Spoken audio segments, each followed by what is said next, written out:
Hey, what's up guys, Miles here. So in this video, I'm going to teach you one very important technique and some practical expressions you can use in IELTS speaking parts 1 and 3. So without further ado, let's get right into it.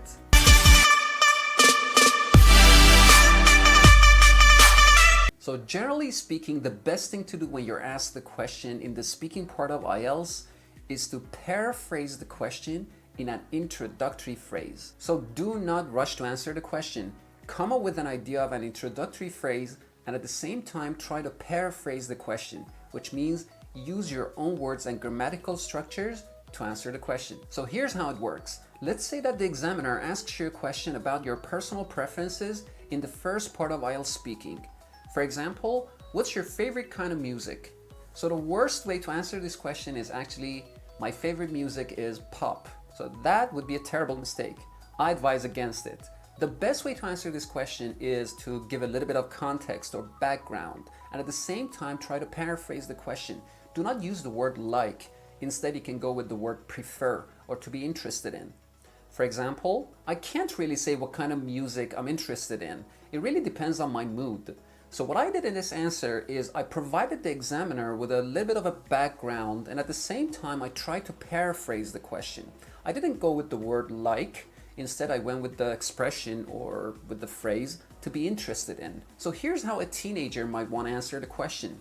For example, personally speaking and being a teenager, I would definitely choose pop music because, and then he can go on to speak about why he's actually interested in pop music. So let's see how we can apply the same technique in part 3, especially when you're asked to present an argument.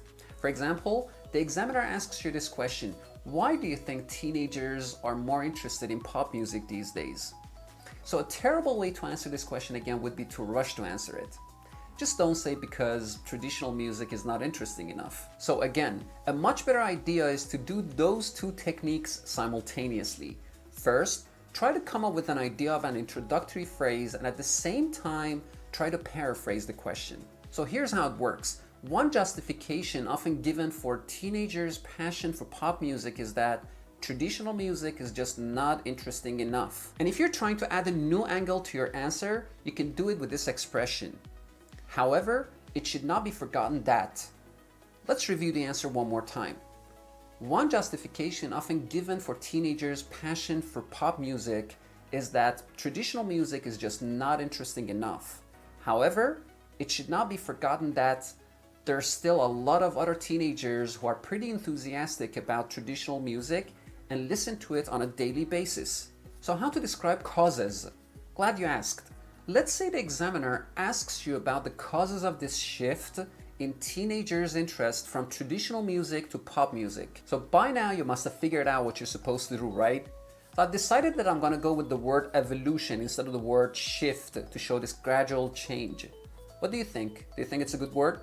And of course, at the same time, I've got to be able to come up with an introductory phrase. What about that one? So here's how I've decided to answer this question.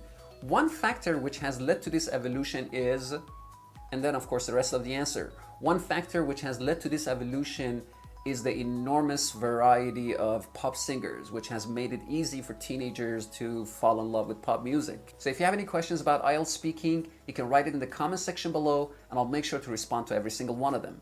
Signing out, Miles.